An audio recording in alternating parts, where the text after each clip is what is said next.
This episode of Geek's Guide to the Galaxy is made possible thanks to support from listeners like you. So if you enjoy the show and want it to continue, please support us on Patreon over at patreon.com/geeks or via PayPal over at geeksguideshow.com/crowdfunding.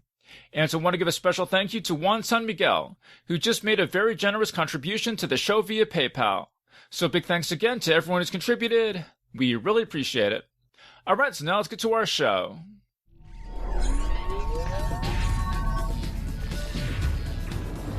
Wired.com presents The Geek's Guide to the Galaxy.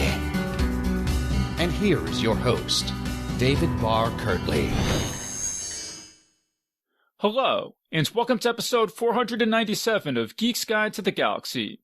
Today on the show we'll be discussing the new Netflix movie Don't Look Up, directed by Adam McKay. And this will involve spoilers for everything in the movie, so just be aware of that. And I'm joined by three guests.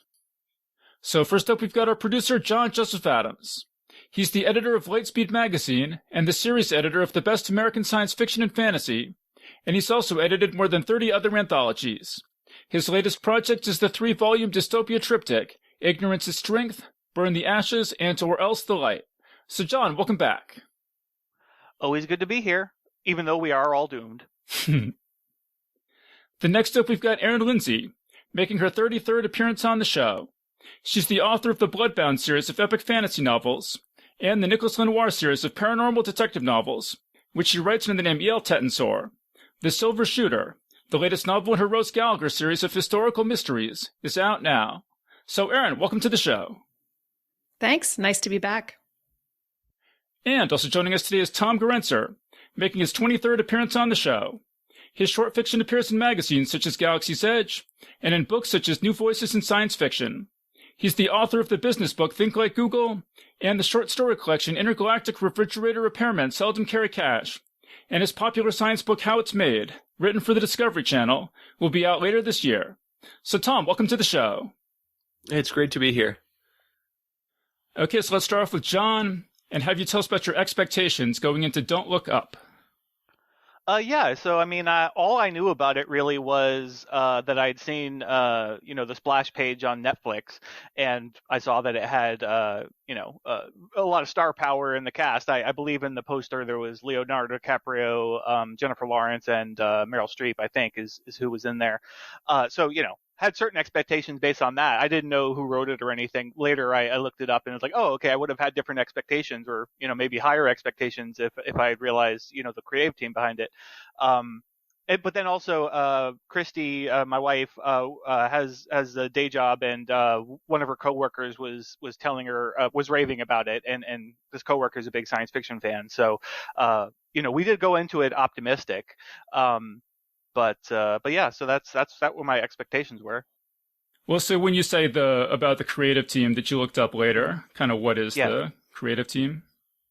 Adam McKay, wrote for Saturday Night Live and wrote movies like I think was it called The Big Short? I don't remember all the names right now, but The Big Short. But right, and so had worked on very well-regarded movies, and also has a humor pedigree. So that boded well for this humorous science fiction movie. But yeah, I mean, honestly though, as far as my expectations, it really exceeded them all. I wasn't really expecting to enjoy it as much as I did. Also, I'm much more of a television person, so it's like pulling teeth to get me to watch a movie, even though I'll sit and watch 4 episodes, 4 hours of television, but watching a 2-hour movie that seems like a big commitment. I don't know. Even though we could stop it at any time, But anyway, yeah, I really enjoyed it. Well, yeah, let me just say about Adam McKay. So he started out making all these movies with Will Ferrell, starting with Anchorman. Which is actually the only one of those early ones that I've actually seen. I mean, but they're really popular, like Talladega Nights and Step Brothers. See Talladega Nights. You won't regret it. Okay, yeah. I would be happy to watch them. I just, for whatever reason, I haven't really watched any of those. But I have seen The Big Short. Oh, and he's sort of around 2015, he actually directed Ant-Man, the Marvel movie, but then he sort of took a turn into more political movies with The Big Short and Vice, which is about, former Vice President Dick Cheney. And so then this is sort of continuing that trend of sort of more politically oriented, like more serious movies that are still funny. But yeah, I didn't really, I wouldn't have known his name prior to this. So yeah, that didn't affect my expectations really. But so how about Erin? What were your expectations going into Don't Look Up? Well, my expectations were mostly that I really needed to see this movie because I didn't know that it existed until we were having a conversation over Christmas holidays with my family, and the range of reactions that were represented around the Christmas dinner table basically like each of them was an archetype of some of the more classic reactions to this movie. So my brother raved about it. He thought it was so great. His fiance couldn't watch it because it was too on the nose. And she just was like, I cringe and I don't need to be reminded how we're all going to die because we suck. My sister couldn't watch it past the first half an hour because she just thought it was eye-rollingly stupid. And so they were sort of all over the place. And that's not necessarily that common in my family. We're usually roughly on the same page about stuff like that. So, I mean, definitely I was intrigued going in to see which of these viewpoints, very different viewpoints, I would most align with. And did you know it was from the director of Talladega Nights? I didn't. I didn't even realize that until after the fact. I clocked on pretty quickly that it was the same director as The Big Short, even though I didn't know him by name at the time, because there were enough of the sort of similar fingerprints on it. But no, I didn't realize it until afterward. And to be very honest with you, I was kind of surprised for reasons we can maybe get into later in the discussion. Okay, wait, I have a correction I made. I just said he directed Ant-Man, but I see that's incorrect. He wrote it, but he did not direct it. Oh, so okay. Important correction there. But most of these other movies that I mentioned, or all the ones I mentioned, he actually directed them and wrote them. But so how about Tom? Expectations going into Don't Look Up? Yeah, my expectations were pretty much zero. I didn't know anything about it. I looked at the name of it and I was like, oh, it sounds like it's probably about an asteroid hitting us. And I think I did know something about the story, so I was like, oh, I get it. I kind of felt like Erin's sister did. I don't need to be reminded how much I suck. I check in on that regularly. But I did, I just basically saw it. I was bored one night. It was after the kids were in bed. I saw that it was on Netflix, and I said, I'll just watch it, whatever. So I had zero expectations for it. I didn't know anything about. I love Talladega Nights, and I had no idea that this was until just now that this was by the director of Talladega Nights. Yeah, so it seems like everyone saw this. I mean, like, I guess Netflix was really. Did Netflix just show it to everyone and everyone watched it? Is that why everyone saw this, or? I think the star power has a huge amount of it. No. Sure. Yeah, I mean, there's that, but then also, like, I think they had it on the splash page, like, when you log into Netflix, so, like, it would be, like, one of the first things you see. They were really putting that out there. That's what I'm saying, yeah. Oh, you show it, yeah. Well, and then because of that, and because of the star power, I think that made a lot of people watch it, and then it became, like, the number one watched movie on Netflix or whatever, and so it was then also showing up in that popular list, that they have. So it had a lot of things going for it in that regard. Yeah, so it has been I think it's been the number one movie of this year or whatever. It's as far as I know, it's still the number 2 movie on Netflix of all time. Oh, I didn't know that. Yeah, cool. Spy Caper Red Notice remains the most successful film of all time on Netflix with 364 million hours notched in its first 28 days. Which, by the way, has anyone here seen that? Yes. No. I had to stop halfway through. I love what is it, The Rock and it's Gal Gadot and Ryan Reynolds, and I love all of them. I think they're brilliant. But I was watching this movie and I was like, I don't know what's going on here. It's really slow and really just not fun to watch. And people love The Rock. I don't know. People are really excited about The Rock, which is why he continues to rake in the big bucks. You can't blame him. I mean, you can't blame him. The guy's great. He's very charming. Yeah. Yeah, I like the Rock. I never even heard of Red Notice though, honestly. But I guess it's not. Is it not science fiction? No, it's not. It's a floofy spy caper that my parents recommended to me, and I was just so surprised because it doesn't seem like the type of movie they like. But anyway, I digress. Yeah. But I did want to say, Dave, in relation to the question about, how we came across it and the fact that Netflix pushed it so hard, I think there is more than a little irony in the fact that we all watched it because Netflix's algo told us to watch this star-studded thing that treats a very serious subject in a very lighthearted way. Yeah. When we get in, if there's anyone on the planet who hasn't seen this film yet, who doesn't yet understand the irony, hopefully it will become clear. Yeah, let's definitely come back to that. But John mentioned the star-studded cast. And I didn't know anything about this really going in. I was sort of on vacation in December and wasn't really paying attention to much. And so John emails me. I have his email somewhere here. But he basically says oh, you have to watch this movie, Don't Look Up. Oh, wait, here it is. This is John's email. Quote, "This Don't Look Up movie on Netflix original, capital letters, watch it. So fucking dope. It's probably going to win a bunch of Oscars, and it's a satirical SF movie."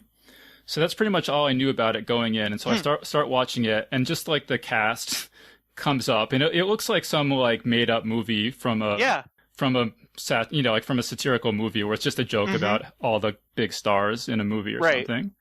So I'll just say, so we've got Leonardo DiCaprio, Jennifer Lawrence, Cate Blanchett, Meryl Streep, Jonah Hill, Timothée Chalamet, Ron Perlman, Ariana Grande. I mean, it just goes on and on and on. Yeah. So John, so you just saw that list and you're like, I'm curious to check out what all these people are doing in this movie. No, I mean, I was actually surprised at the list once I started watching it because I hadn't looked it up or anything. We saw it on Netflix. We knew Leonardo DiCaprio, Jennifer Lawrence, and Meryl Streep were in it, I think because they were the three that were on the poster or whatever. But that was basically all I knew. And it was like, oh, well, that's a star-studded movie right there. It was just those three people, But then, once the credits are rolling, and we're like, oh my god, all these people are in it. And then as you're just watching the movie, and then you see all these other character actors and stuff, oh yeah, I know that guy. Oh yeah, he played this, and he, it's just almost every important role is just played by somebody that you recognize from something. But. Yeah, and then with Ariana Grande too, that was one of the reasons why or one of the factors in me talking about Oscars. I mean, because it's because they have this great original song in there, and it's I mean, once you have an original song in a movie like that, it's it blows open all the doors of possibilities. Oh hey, we can actually get nominated for Oscar for this shit, and it's cause it's it has a lot going for it. I mean, if they could nominate Blame Canada from the South Park movie for an Oscar, I think that bodes well for the Ariana Grande tune. Yeah. That's a great song. It really is. You're not casting aspersions at that song, are you? Because I'll just explain. Erin lives in Canada, at least part-time. So. Oh, okay. But it's a great song. But I was going to say, but I know Leonardo DiCaprio is a big climate change activist, and so I assume that part of the reason this movie has this cast is because a lot of them were willing to sign up for it because they saw it as an important thing to do. Does anyone know any more about that, or does that sound right to everyone? I don't know anything more about that, but I do. Yeah, I mean, Leonardo DiCaprio, doesn't he own his own island that's all really small carbon footprint, and he's really heavily into his private jet is small carbon footprint too, but he's really into environmental causes. I know that. So I thought the same thing. I thought, well, yeah, he probably joined it. He probably did it for that's what zero I wanted. Money. That's what I want to do for the environment is just recycle everything on my own private island. Yeah, that's my goal too. Yeah. How's that going so far? Well, I need a couple more Patreon people to sign up. Fair. But yeah. So I guess I'll explain what this movie is about. I think maybe John already said basically, but so there are these two scientists played by Leonardo DiCaprio and Jennifer Lawrence. Jennifer Lawrence, I think, is a grad student, and she discovers that I guess the two of them together kind of observe that there's this comet that's going to hit the Earth in 6 months and kill everybody. And it's a comedy because throughout the course of the movie, they go around to various political and media powers and try to get people to take this seriously, and basically kind of nobody does, and people are all just so wrapped up in their own sort of trivial stuff and everything that like nobody takes it seriously. And spoiler warning, this leads to a bad result. But so I think like the first thing to talk about with a comedy movie like this is it funny? And I thought this was hilarious. I laughed out loud through the whole thing. So John, you also thought this was really funny? Yeah. I was really surprised at how much I actually enjoyed that aspect of it. Like, I thought I might, if I thought like maybe the science fiction stuff or the humor stuff would be done well, but not both. But actually, it did both well. And yeah, I agree. I laughed out loud throughout, the whole thing. So like I love like there's this like recurring gag with Jennifer Lawrence's character where like this like 4-star general like goes to get them snacks, and he like at charges the White House? them. At the White House, and like he charges the people that are the scientists. He's like, oh yeah, it's $10, and then later they find out like, oh no, wait, the snacks are free.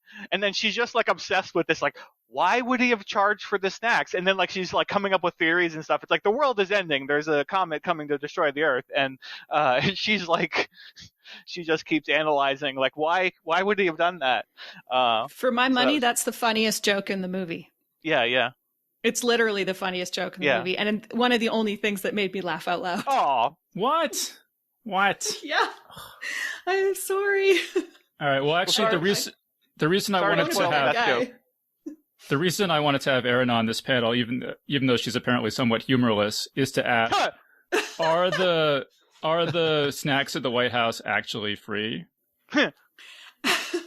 I haven't been to the White House. Sorry. I thought you had been to for the UN stuff. I thought you said you had been to the White House. I've been to Capitol Hill, but I haven't been to the White House. Nah, okay. Are there snacks free at Capitol Hill? I was not given any snacks. I was too busy following my boss around at a trot with a clipboard, like something out of the West Wing, trying to brief him while we went from meeting to meeting, but he wasn't really listening. Oh, you did a walk and talk? Oh, yeah. My whole life was walk and talk. Oh, nice. It's real. The walk and talk is real. Absolutely is. And they didn't read the briefing note. Well, but so Erin, so granted you haven't been to the White House, but you've been to Capitol Hill, which is still pretty close. Because this really seemed pretty realistic to me at the beginning, the way that they make the observation and the way that they, he's a astronomy. Leonardo Dicaprio is an astronomy professor at like Michigan State or something. And they're able to get in touch with NASA, and then they're put in touch with this Office of Planetary Defense, and then eventually they get a meeting in the Oval Office. Like, did all that stuff seem sort of right to you based on your knowledge of government? It really did, and most of my knowledge of how that stuff works comes from the UN. I don't know if we've mentioned on the show before, but I worked for the UN for a very, very long time, including sitting in on a lot of Security Council meetings, the closed door meetings, not the ones you see on TV. And so I've seen discussions, and I also, fun fact, was the note taker at the UN Outer Space Conference back when I was a young intern. But anyway, I sort of seen how these discussions unfold. And it was funny to me because one of the scenes that my sister singled out as being ridiculous was that first scene in the White House where they brief the president and she's not like overwhelmingly alarmed by this news. And actually, I thought that scene was, perhaps depressingly enough, relatively realistic. I've seen the way world leaders can actually become inured just to a certain degree. And fair enough, like they really do. There's a point where Meryl Streep's character says something to the effect of, do you have any idea how many end of the world meetings I've had? Yeah. And really, that's only a slight exaggeration, I think. So a lot of the way that went down, those opening scenes, I thought actually were really quite realistic. And at that point in the film, I was prepared to be really impressed by what followed.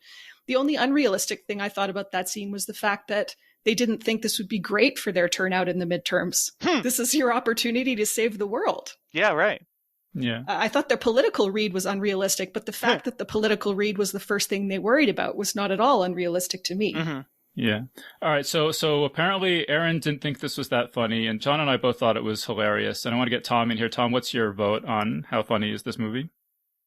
Yeah, I'm gonna have to disagree with Aaron. I was a huge fan of the humor here. I thought there was tons of, going into it, I was kind of prepared for it to be a lot of humor, kind of directed at Republicans and Trump supporters, and that's it. I was ready for it to be kind of a one note thing, and it wasn't that at all. There was so much variety of just making fun of everybody and everything in lots of different ways. Tons of real humor that wasn't political and also just comes from human beings living in completely different worlds from each other. Like Dave said, really self-absorbed in their trivial minutia of their day-to-day life. And then because of that, the humor sort of grew out of that in a lot of ways. People just, one track, blinders on, doing their thing, and somebody else comes in with something that's important to them and says, hey, what about this? And the person just reacts like, I could care less because this is where I'm going. Just funny moments, and like just one little thing. Leonardo Dicaprio is talking to his family on the phone, and he's like, "How's everybody doing?" And his wife is like, "Well, your son, he's on some new meds," and he's like, "Oh, great, how you doing with that?" And he's like, "I'm a solid 4." And he's like, "Oh, that's great. I'm glad to hear that." Just like so many little moments. Or when Jonah Hill's character is like talking to Jennifer Lawrence, and he's like, "You can't come to this meeting. You can't come. You can't come. You can't come. You got to stay here." And she's like, "Oh boy." And then he goes, "Do you want to come?" And she goes, "Yeah." And he shuts the door, walks out and shuts the door on her. Just so many funny, for lots of different reasons. And they're so fast. The humor was coming so fast, like almost like 2 laughs a sentence. And the way they would say something, like they'd have a character say something really stupid and then cut the shot right away before you could react. I thought was hilarious. I really just was laughing out loud through the whole thing. Yeah, actually, I forgot to mention. So, Tom, when you mentioned that you were afraid it would be one note, so I forgot to mention how this movie came about originally was that Adam McKay is friends with David Sirota, who's a high-profile political journalist, and he was like campaign director or speechwriter, I think, for Bernie Sanders. So kind of like at that level. And so they were having a conversation one day where David Sirota says to Adam McKay, you have to use your talents for humor and screenwriting and stuff to to bring attention to climate change. And so Adam McKay was thinking for a long time about how do I do this? And I think it was actually David Sirota said, like, in the course of these discussions, David Sirota at one point says, like, it's like a comet's heading for Earth and nobody cares. And Adam McKay is like, oh, that's a great idea. That's our movie, Yeah. So it's kind of the two of them together sort of came up with the concept. And so the movie was apparently just from the ground up intended to be to have this message, to have this political kind of message. But watching it, I don't know. I felt like you don't necessarily have to, right, be a big climate change activist to enjoy the movie. I thought it was funny, and I thought just its portrait of a media and political culture where like people just can't get anything done, and triviality just overwhelms everything. I feel like lots of people can relate to that, even if you don't necessarily, if you're not on board with the climate change message specifically. Yeah, I agree too. So question, did David Sirota, is that the guy's name? Yeah. Did David Sirota did he get credit for this in any way? Like, did he get like a story by credit or something? Just because it sounds like the movie wouldn't happen if he didn't have this conversation. I think he was a producer on it. I mean... Oh, okay. All right, good. I mean, the reason I know this is because, like, I saw him interviewed. He was doing press for it and stuff. So, it's not like... okay. So... like, stole his idea and just, like... Right. I mean, I was only kind of kidding, but, that's good. Yeah. But yeah, I mean, I agree. I think that, in some respects, I don't know if the movie was as successful as maybe they were hoping it to be in that regard. Because like I think you could totally watch it and not even be aware that really was what they were going for. It's like it definitely satirizes the broader culture, and like you can't miss that. But I think people could certainly miss the climate change thing if they don't want to know it's there, you know. So like if they disagree with, like, they don't believe in climate change or whatever, that's just like la la la. Oh, I'm just having fun with this nice movie where the world ends. This is fine. You know? Well, I mean, the climate change metaphor is pretty obvious when it's like scientists, you know, trying to alert the media to danger and being ignored and stuff. Right. But it's like I feel like so much of the satire is directed at the media that it's almost like that's what sticks in my mind more is the like media satire more than necessarily the. That's what shocked me about it. That you know, I watched the movie and I was instantly like, okay, this is a climate change metaphor. And then I was like, okay, they're going to start hammering on Republicans really hard. And they did, but they didn't. They also hammered, I mean, they clearly hammered on Trump and Trump supporters and Republicans, but they hammered on Democrats.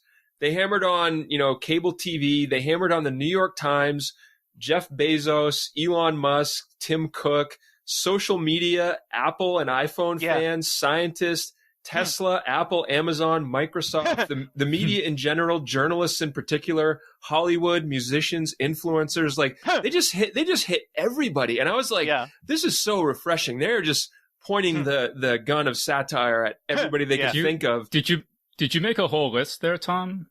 Or was that I did actually. I sat down at one point because at one point it struck me so amazing that I was like, I'm gonna sit down and try to write out everybody they lampooned in this.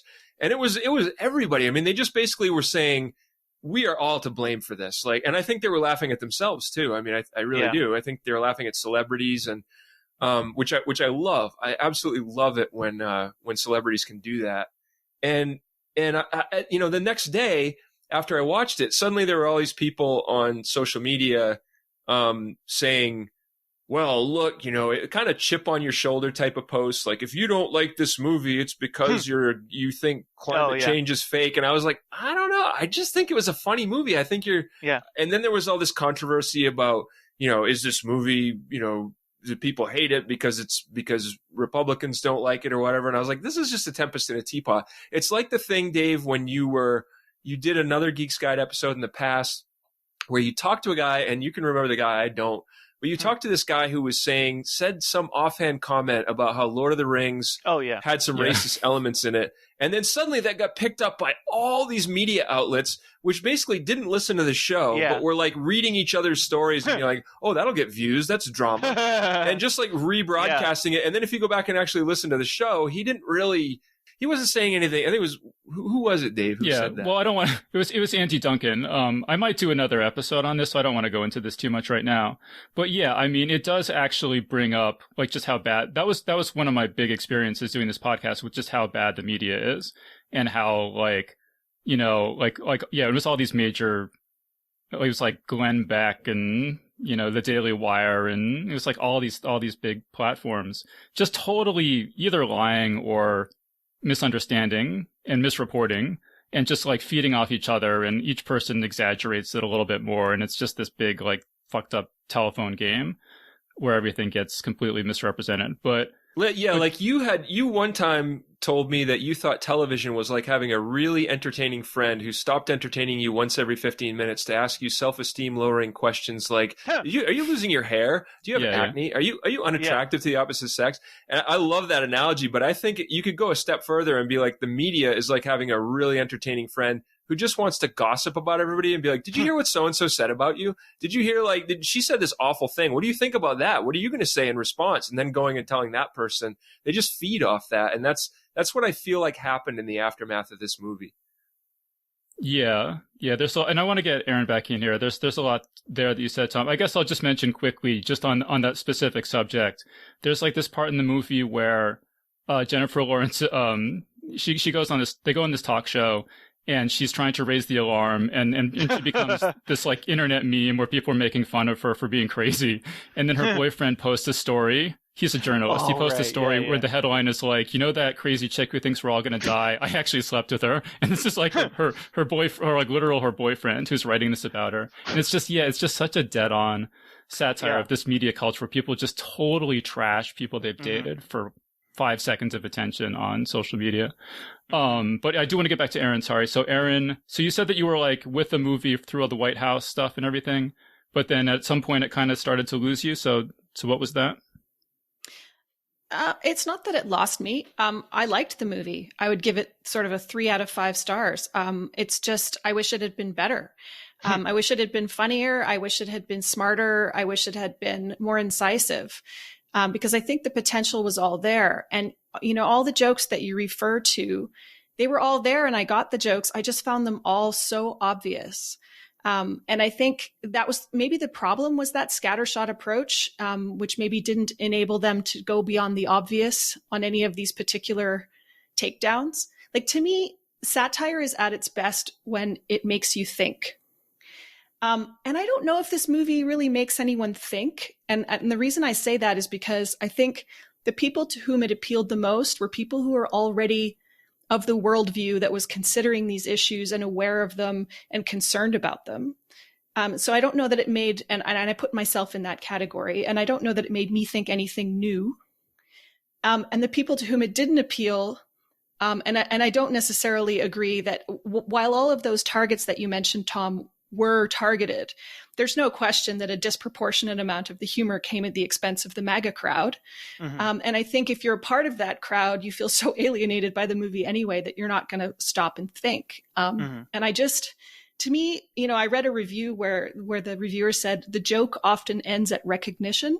And I thought, that's spot on. It's, oh, ha, ha, I recognize that cartoonish portrayal of this person, or I recognize this other fairly caricature, broad brush portrayal. And I would have liked more of that. And I think there was so much unexplored potential in this. And I think it could have just been so much smarter. And I know he has the capacity, Adam McKay, to do that, because I think we saw more of it in The Big Short. I just wish this film were a little more clever and a little less blunt.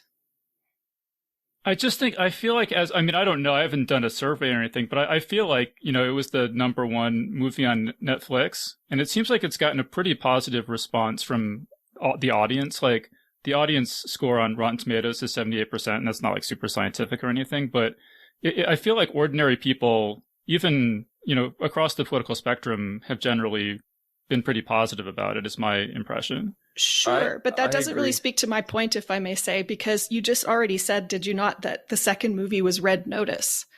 If you haven't seen that, have a watch and then come back to me and tell me how well that's a barometer of the quality of the film. That's an excellent point, Erin. But I do think, to your point about it takes what did you say? A disproportionate amount of its shots were aimed at the MAGA crowd.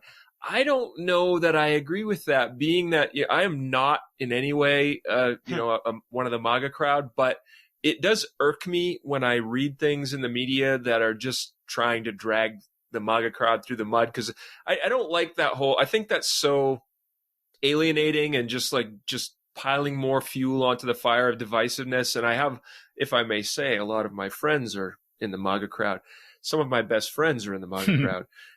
But so it always bothers me, because I picture my friends being like reading it or watching it and saying, oh, this is bothering me, or this is just, I did not feel that radar didn't go off at all watching this. It went off a little bit. There were a couple scenes, but to give you an example, toward the end, there's this scene where Jennifer Lawrence's boyfriend, new boyfriend, who she meets because what the heck, the world's going to end. I might as well just start making out with this guy.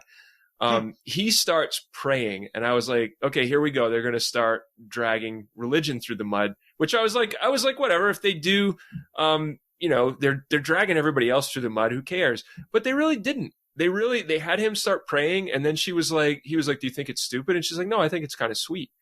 And then that sort of develops later on in the movie and becomes sort of a theme that he has this kind of genuine religion connection to God, whatever you want to call it, that they didn't make fun of at all. They kind of treated it very reverently. And I was touched by that. I thought, well, here's where they had an opportunity to just, start lampoon religion. And they didn't. They just said, no, we're just going to, in this case, this guy, his own, maybe they would lampoon the whole institution, but this guy's personal religion, they just said, no, this makes sense. And we're just going to respect that. And because of things like that, I really didn't feel like it went over heavy in the MAGA trashing.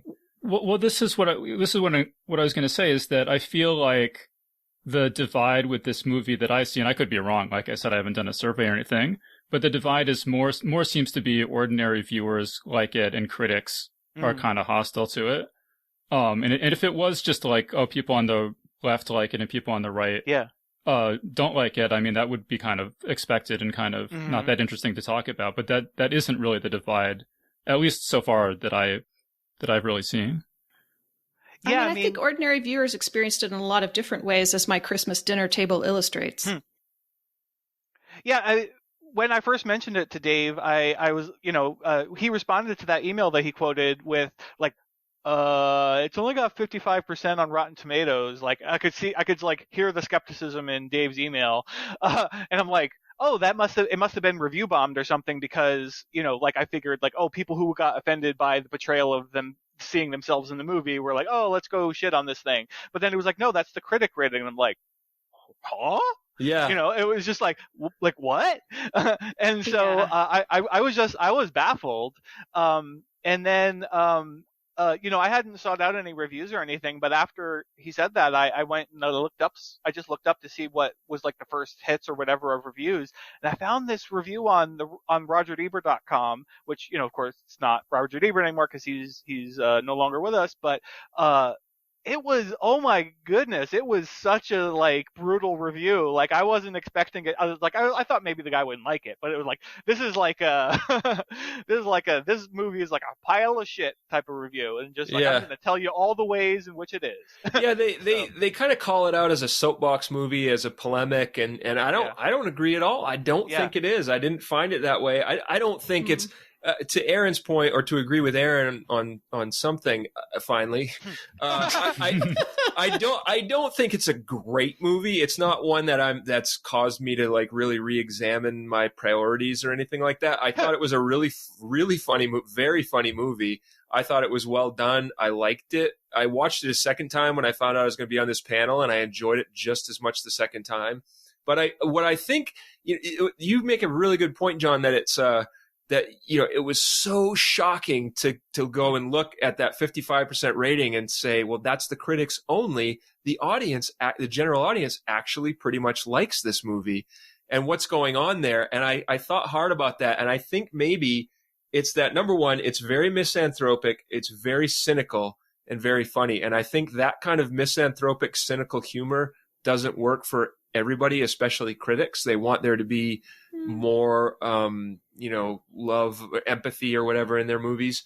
But then I went and I love Deadpool and Deadpool 2, and I went and looked at the Rotten Tomatoes scores of those, and those are really high compared to this movie in the critical reviews.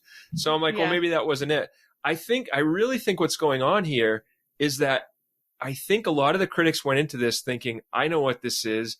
It's going to point the finger at the people I don't like. And then it pointed the finger at everyone, including them. And they were like, wait, that's really uncomfortable. I don't like that.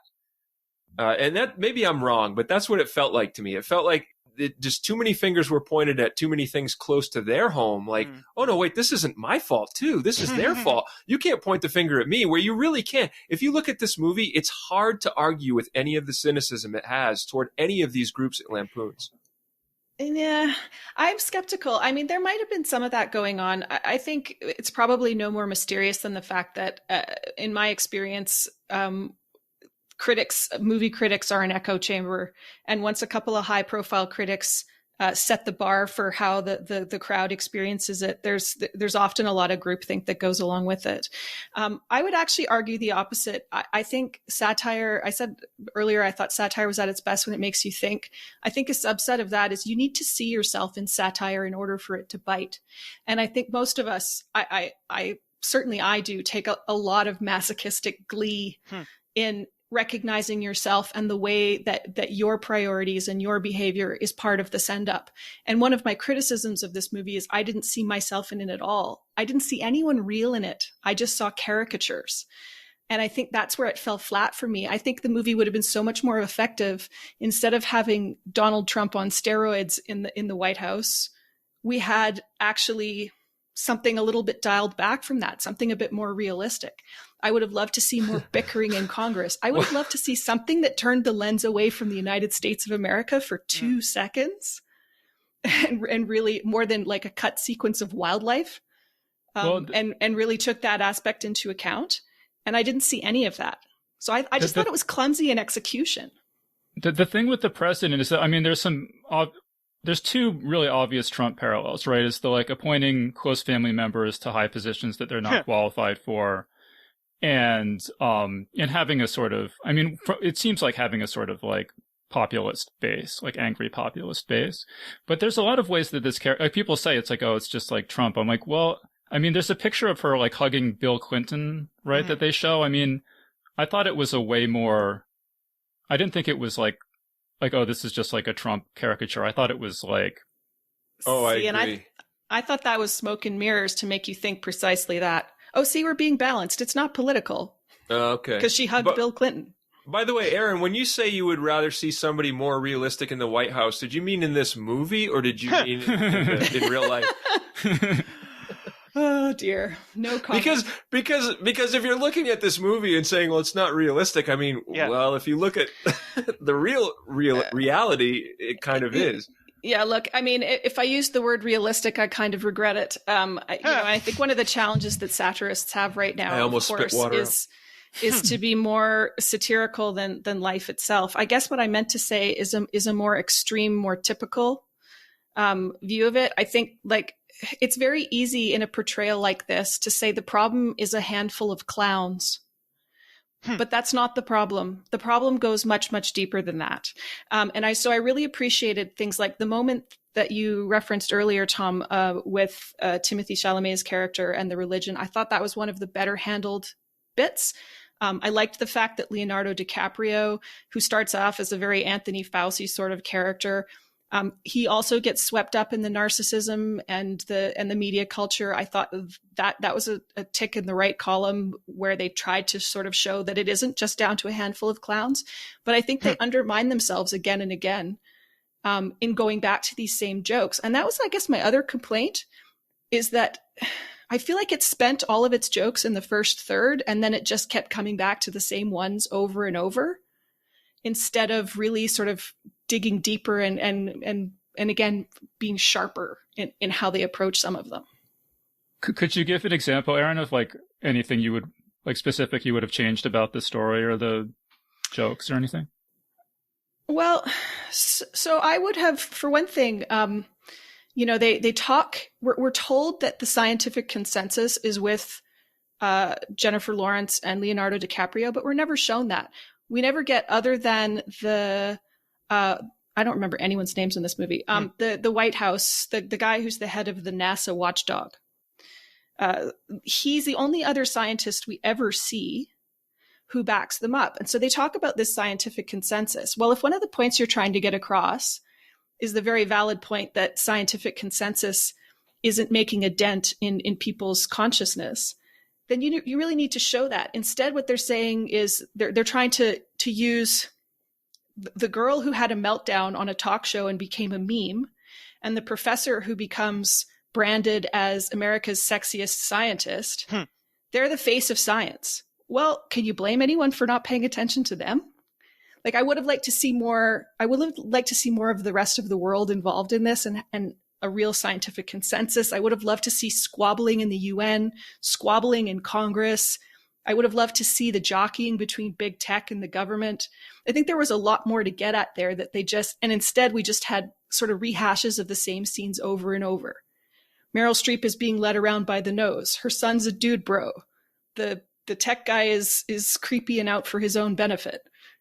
We just saw a lot of the same thing over and over, and they were all caricatures more than characters to me. So how would you have, like, let's take the tech guy, which, by the way, he was really creepy. I don't know that actor, but he was really creepy. He was exceptionally creepy. Yeah. Disturbing. The bird is, I find, threatening.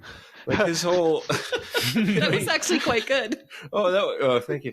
But what would you have done with him to make him more of a character and less of a caricature? Thanks for asking, Tom. Sure. I think one of the things that was a missed opportunity there, I thought he was one of the more interesting characters, especially that I think some of it's down to portrayal. That creepy kind of Mr. Rogers thing he had going on was just perfect. Chef's kiss. Really great. But I would have had tech positioned a little bit differently. They sort of use him as both stand-in for big tech, but also for corporate interests. And I think that's awkward. Right. I think actually we see a fairly hostile positioning right now between big tech and government, whether it's in the States or in the EU or in China. So it would have been interesting to position him more as, like, one of the things for me about climate change is how many people are content to, how does Meryl Streep put it, sit tight and assess? Right. Because they think tech is going to save them. Oh, don't worry. Tech will figure that out in 5 years, in 10 years. We're going to seed the sky with reflective whatevers, and it's all going to be fine. I would have liked to have that whole storyline more of an Elon Musk kind of storyline where this guy, however megalomaniacal he may be, legitimately thinks he's going to save the world. Mm. And he puts so much faith in his shit, in his space prowess, and it all blows up on the platform. Sort of like a Tony Stark who's not competent enough to be Tony Stark. I like that. But I felt like that's really what I got from it. I mean, where he comes up with his plan to break up the asteroid and mine it for rare earth materials. I was like, I had such a sinking feeling watching that because I was like, oh, this doesn't feel that satirical. Like I gotta kind of imagine this happening. Right, but I see Erin's point that it wasn't. He didn't really seem to care. He was so emotionally disengaged that he, which I think was part of his character, a brilliant part of his character, that he just had no emotion at all. That he didn't really seem to care one way or the other that he blew up the Earth. That he was instrumental in that. He was just like, oh well, who knew that was bound to happen, or that that was part of the risk or whatever. He just. Which maybe, maybe Elon Musk would be that way, or maybe he wouldn't. I don't know. Yeah. I don't think he would. And I think it's like, they're trying to combine Jeff Bezos and Elon Musk and, what's his face from Virgin Airlines. They're trying to sort Richard Branson. Thank you. Put it all into one. And maybe that's why it falls flat for me, is that it doesn't really make sense because they're very different people with very different agendas. See, John, I want to get John back in here. Yeah, I was going to say about the asteroid, or about them wanting to mine was it an asteroid or a comet? It was a comet. It's a comet. Okay, so when they want to mine the comet for the rare minerals and stuff, that reminded me of this other sort of satirical apocalypse novel, but like from forever ago. I don't even remember. This is like a super old book.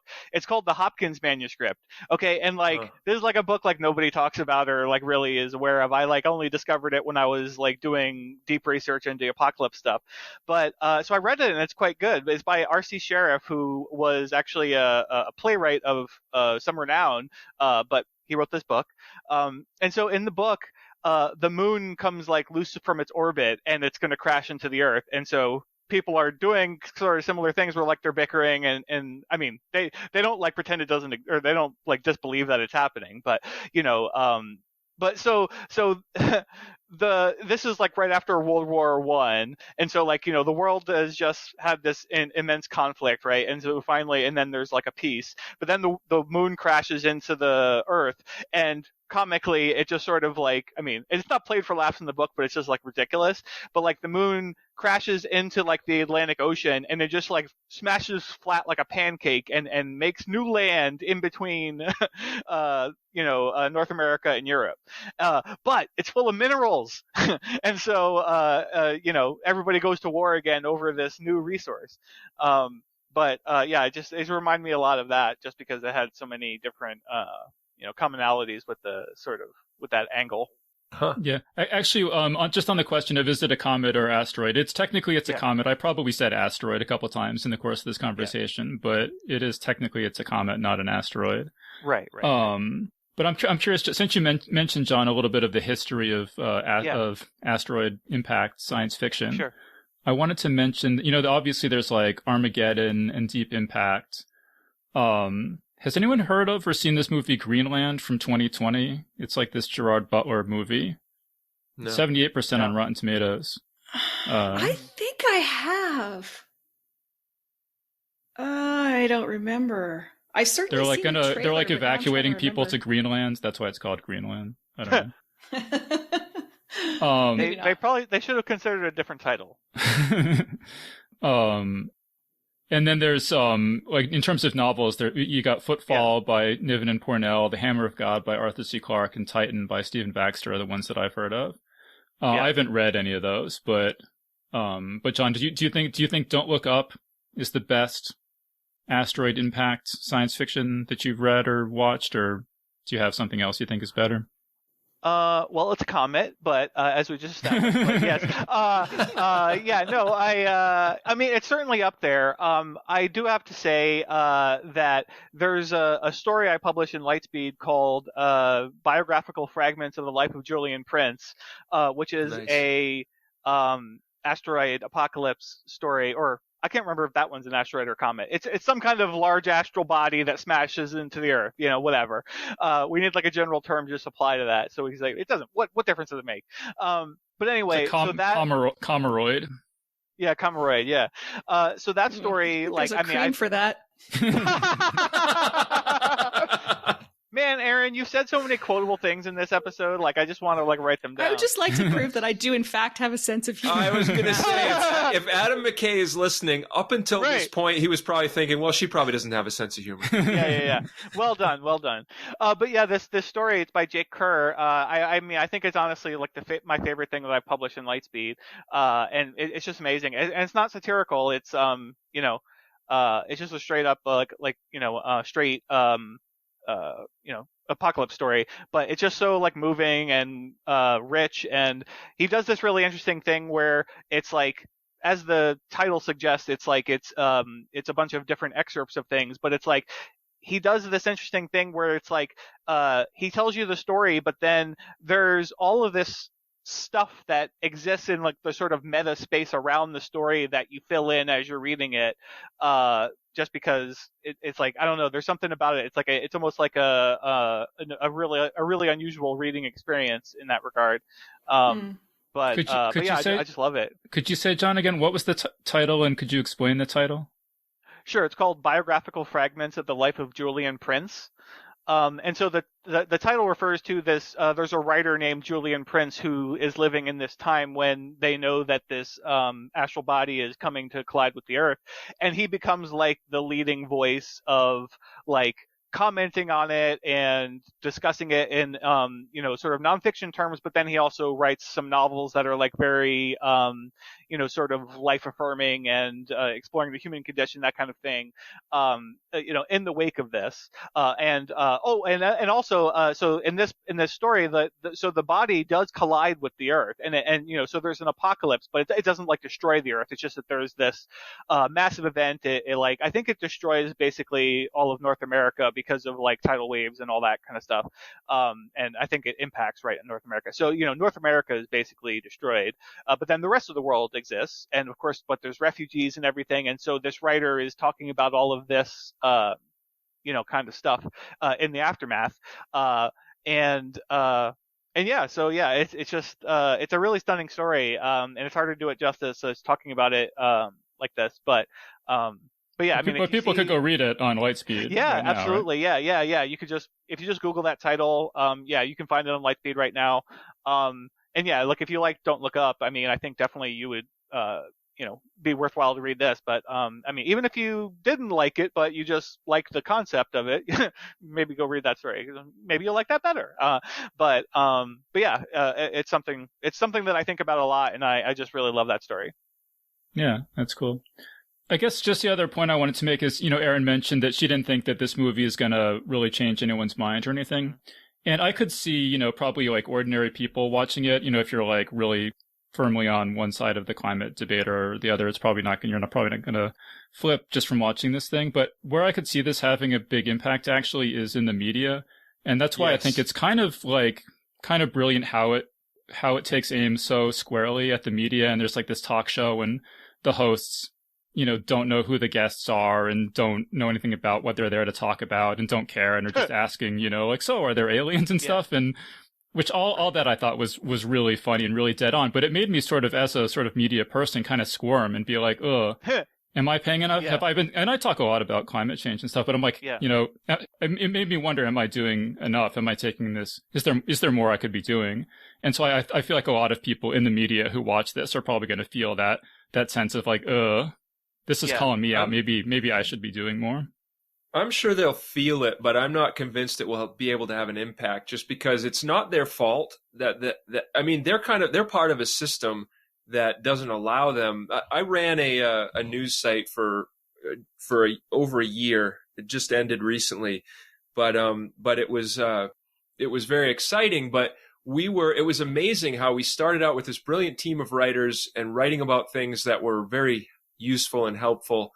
And then after a while, after playing the traffic game and watching, what worked and what didn't, it just became where myself and this brilliant team of writers, including one who's a bona fide astrophysicist, former NASA employee, we all just ended up being like, well, is this story about, does it have enough drama in it? Because if not, we're not going to get traffic. And at the same time, we knew that what we were doing was kind of gross, and we joked about it, that, well, we're just going for drama.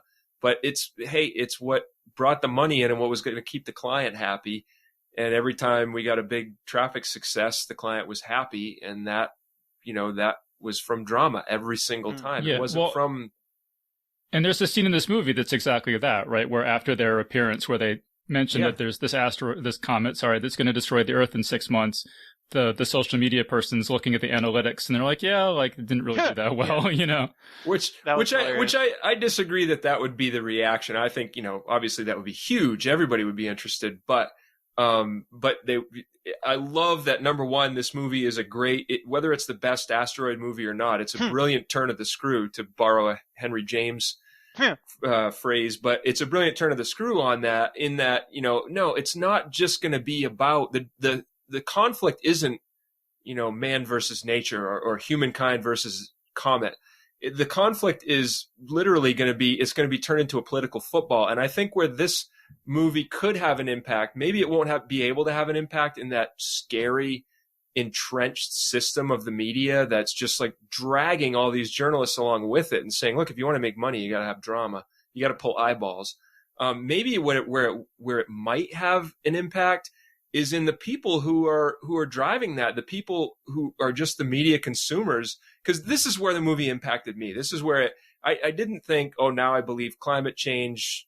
I didn't think, I believe in climate change, but just for sake of argument, it wasn't like I was suddenly like, oh, now, it made me want to go out and fight climate change. What it did really make me do in my heart was say, holy crap, I got to stop looking at so much social media and looking at so much media and believing what these people are saying when they say, Republicans think this about Democrats, or Democrats think this about Republicans. I got to stop believing that, because that whole argument is what they're making money off of.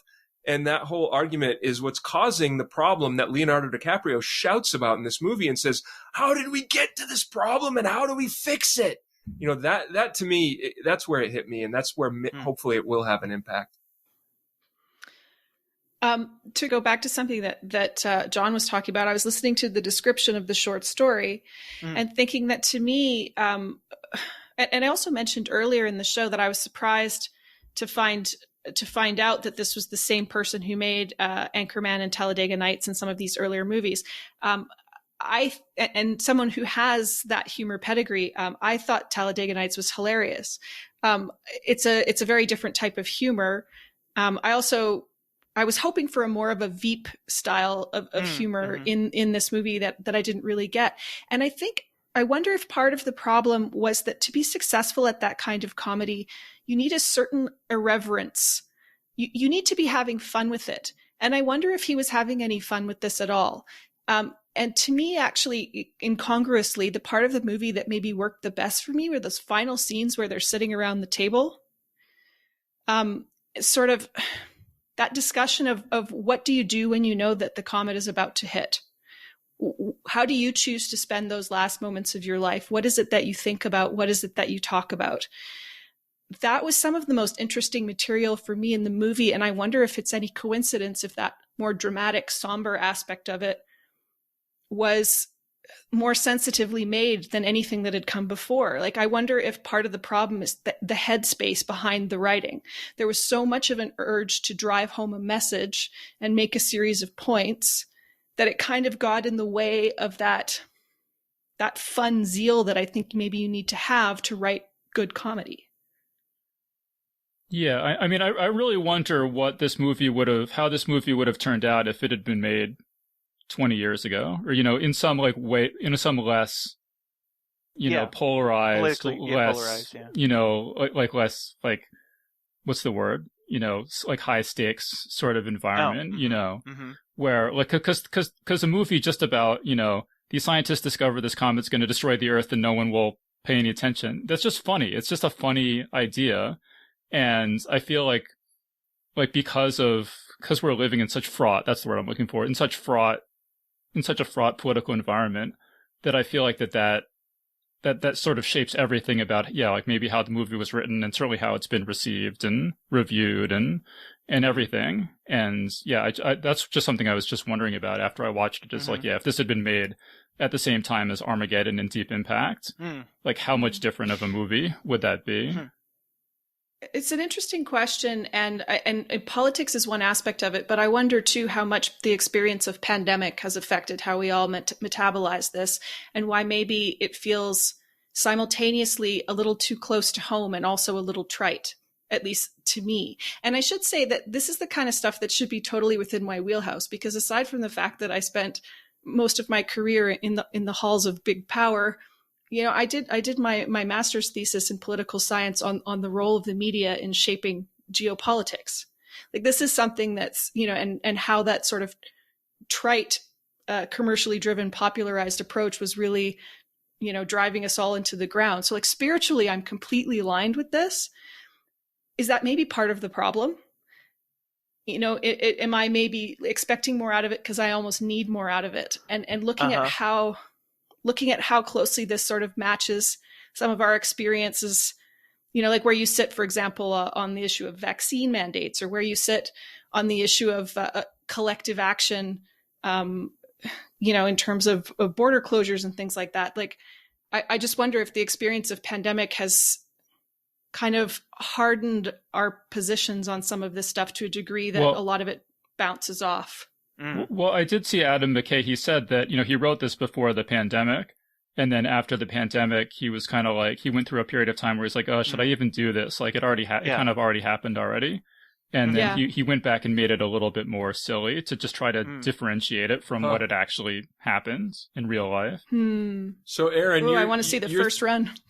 Yeah, right.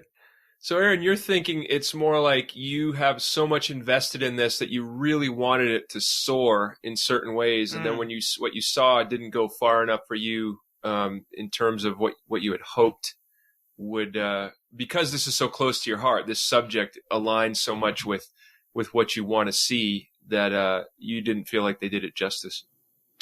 I'm wondering, I'm speculating about sort of, it's always hard to know why we process things the way that we do. And there's always lots of factors at play, but I do think that would be a hell of a coincidence.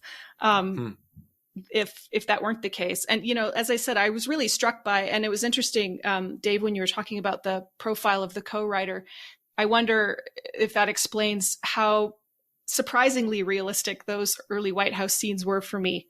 Like, I really was watching them thinking, this looks more like the sort of Capitol Hill that I recognize than anything I've ever seen on television, ever. Oh, wow. Yeah, I mean, I think that makes a lot of sense to me, Erin, because I the rationale you're explaining there, because I also had I spent some time thinking about like the critical response and wondering if part of the disconnect there with the critics were, leading to that 55% or whatever, is that maybe sort of people were approaching it with this really critical mindset of like analyzing the film, like, as a critic, as a writer, as a, person who worked in these fields or whatever. And whereas the audience, went into it with just, they're just regular people who don't have those strict connections to these various industries, and so I wondered if that was part of the reason for the difference there. I mean, obviously, Dave and Tom and I are working in publishing and things, and so it's like we're not just like regular people, and of course Erin is too, but we liked it and she didn't like it as much. So, but It's or a small sample, but it's indicative. Yeah. But I mean, it just seemed to me like maybe that was part of it. Well, because and I mean, as an editor, I feel like I always have to go into things without like sort of analyzing them on that level. I just want to experience them like a regular audience member does, because they're not going to bring. An audience member isn't going to bring, thousands of pages of study into post-apocalyptic narratives like I have, or whatever to a movie like this. Right. Or yeah. Well, let me, because I was going to say, John, is that one of my theories for why so many critics seem to not like this, who you think would be ideologically aligned with it, is just because like what they knew going into it was like, this is like the greatest actors of our era take on the biggest political issue of our times. And then they watch and they're like, that was all right, Yeah. Whereas me, I'm just like, oh, it's like a funny. I heard this was funny. Let me watch. I don't really care about actors at all. Like, let me just watch it. I was like, oh, that was pretty funny. So it might just be. That's how it hit me exactly. Mm-hmm. That makes sense. Yeah, I think that makes sense. Maybe I don't know. And the writing pedigree as well. And I mean, I do maintain like humor is a very personal thing. And I would like to point out, too, that this is the same panel that discussed Avenue 5.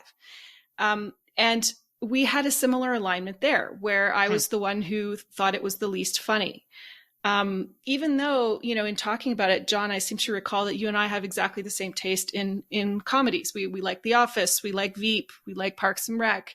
So I'm intrigued by that. But, those shows, I think, have a combination of zany sort of screwball comedy mixed in with extremely understated blink or you'll miss it humor that I really love and felt like they were aiming for that here, but they never really quite got there. And I actually spent a ridiculous amount of time. I meant what I said about the Jennifer Lawrence ongoing gag about her going back to why the general charged them for snacks. I seriously think that was one of the funniest jokes in the show and in the movie. And I spent a lot of time trying to figure out why that is. And it's because it was unexpected. Yeah. It was random and unexpected. And it was kind of the only joke that was. The rest of the jokes were exactly in the bullseye of where you thought they were going to go. If that makes sense. I think that's probably a fair point, and it intersects with what I thought of the brilliant use of facial expressions in this movie, as far as they were unexpected and they gave a lot of character depth. Like when Meryl Streep is listening to the Jeff Bezos character, and he's talking about the end and how. He's like, humanity is gonna march off between the pillars of Boaz and Joachim and dance naked in the light of wisdom.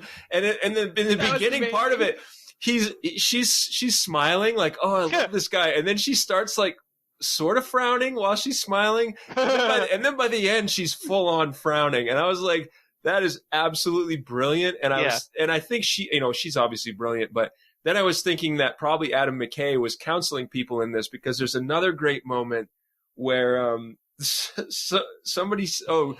Meryl Streep's character says Kate Dibiasky connects with the disaffected youth and the mentally ill, and then Jennifer Lawrence's facial expression is so brilliant. She's just like, what the? And there was lots of that in there, lots of those little like unexpected. That I just absolutely loved. Unexpected facial expressions that were just fun to watch. And those were the moments that I most appreciated. Absolutely.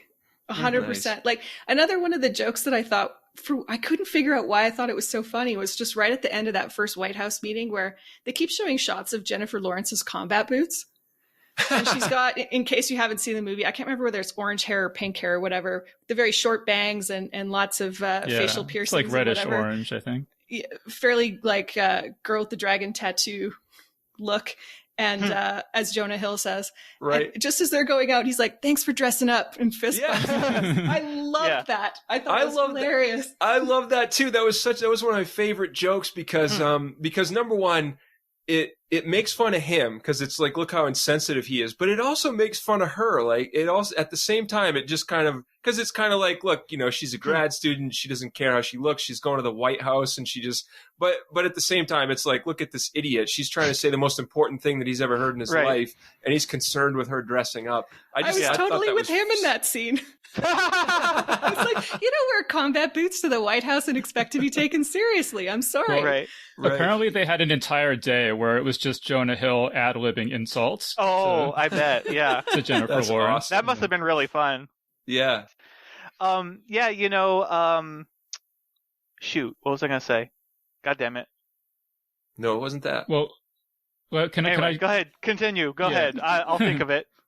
I just want to say before we run out of time, like the coda to the movie where all the like billionaires lands on the alien planet, and then Meryl Streep gets eaten by a dinosaur type monster. Right. Like, yeah, I think that's the part of the movie. It has really nothing to do with anything else in the movie, but it was just like there's something about that to me that was just like so memorable and horrifying. Yeah. And I feel like 20 years from now, when I think of this movie, that's the thing that's going to pop into my head. Right. The like doom, you know, after 22,000 years, they wind up on the alien planet and then are immediately eaten by aliens. Yeah. Well, and that was such a well-planted joke too, because it's like he's talking about how he knows how everyone's going to die based on their data, and the president asks like, and he's like, "Oh, you're going to be eaten by," and he says some name of a thing. Yeah, and it's like.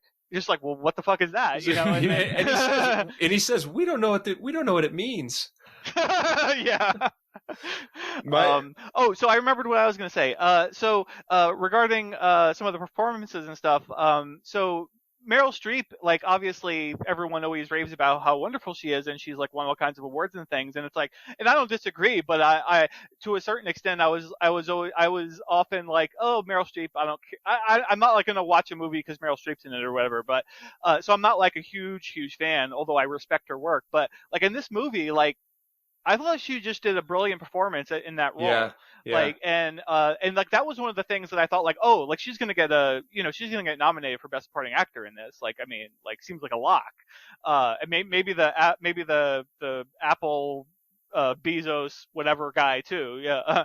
Because he was also fantastic. But so I mean, I just mad respect to all the acting that in this movie, because it's like a lot of the. I mean, I think DiCaprio too. I mean, he's always good, and I mean, he was good in this. But I was just really impressed. Yeah, I agree. It's funny. I don't know that anyone else would be like, oh, if you think Meryl Streep's a great actress, you got to see her and Don't Look Up. But but it impressed me anyway. I just want to say, though, about that last scene with the people getting eaten by the aliens, is that I just like, I guess one like very slight misgiving I have about this movie is that so often I hear people say really dumb stuff like, oh, if the environment gets too bad on Earth, we'll just like go to another planet.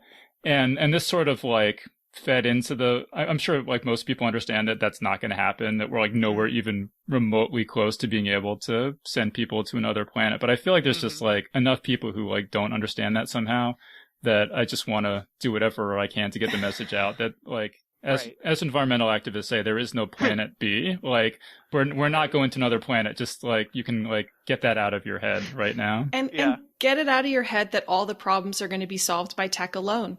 If that ends up happening, great. But I mean, I don't know about you guys, but the idea of the whole cloud seeding thing, oh boy.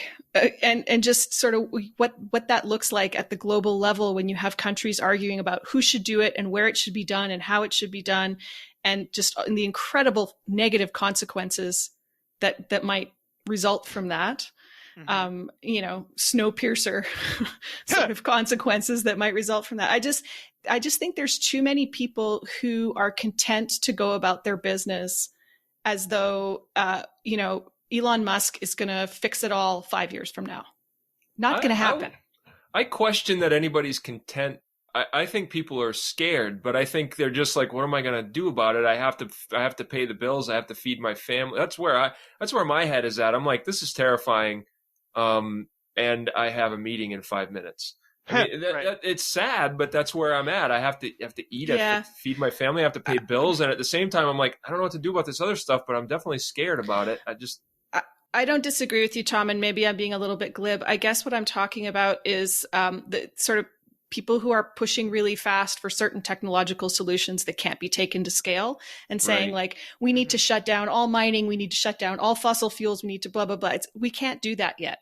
Right. Let's take a breath and realize we can't do that yet.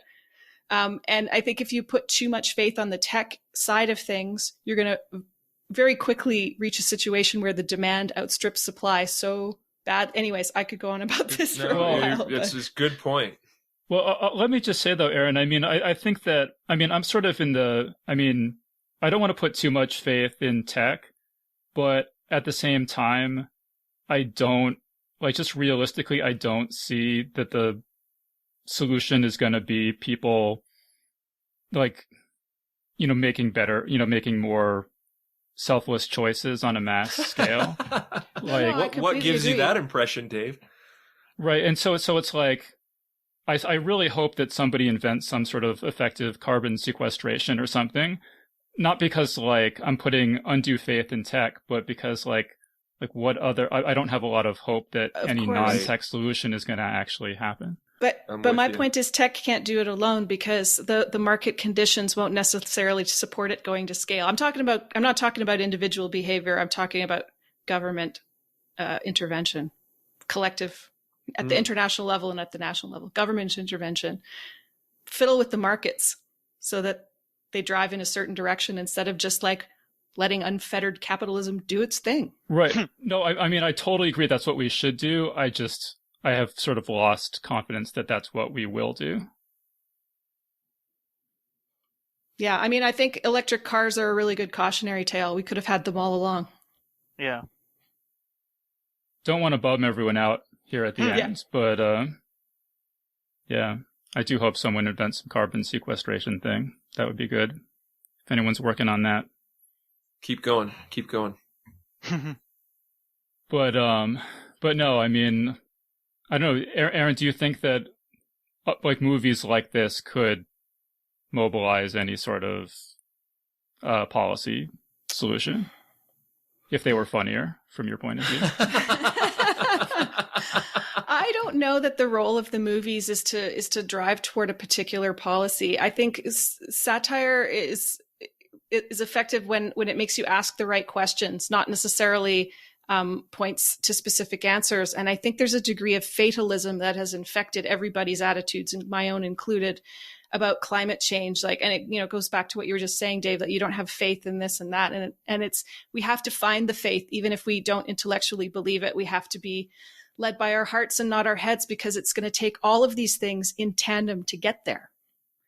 We can't just move, one dial and expect the problem to be solved. So, I mean, I think, to go back to what I said before about sort of seeing yourself in it or not seeing yourself in it, I think satire has a role to play in helping you see what part you play in it, what cog in the system are you.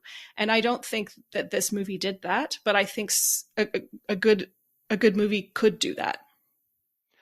So partway through Erin's what she was just saying just now, I was it sort of sounded like, and that's why I'm running for governor. There was.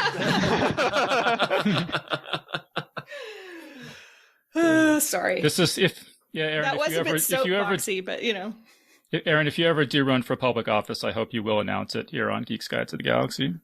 Okay, I'll do that for sure.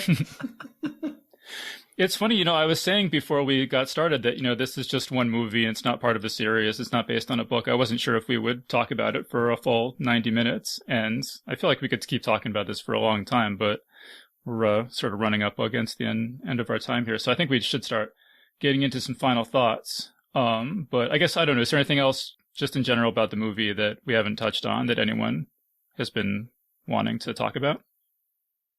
I'd just like to call out one moment where the one scientist there who's not Jennifer Lawrence or Leonardo DiCaprio gets at the end they're taking all the scientists off the grid because they're telling the truth, and they got the gun. The SWAT team has the guns on him, and he puts his hands up and he goes, "Be cool.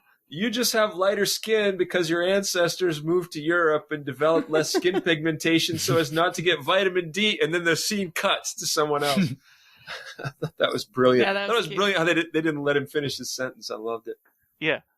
Yeah, that actor's name is Rob Morgan, by the way. So Rob Morgan is the scientist who is not Leonardo DiCaprio or Jennifer Lawrence. Right, okay. It reminds me of the other funny joke where he's putting Leonardo DiCaprio and Jennifer Lawrence on the train to go talk to the New York Herald. And he says, no math.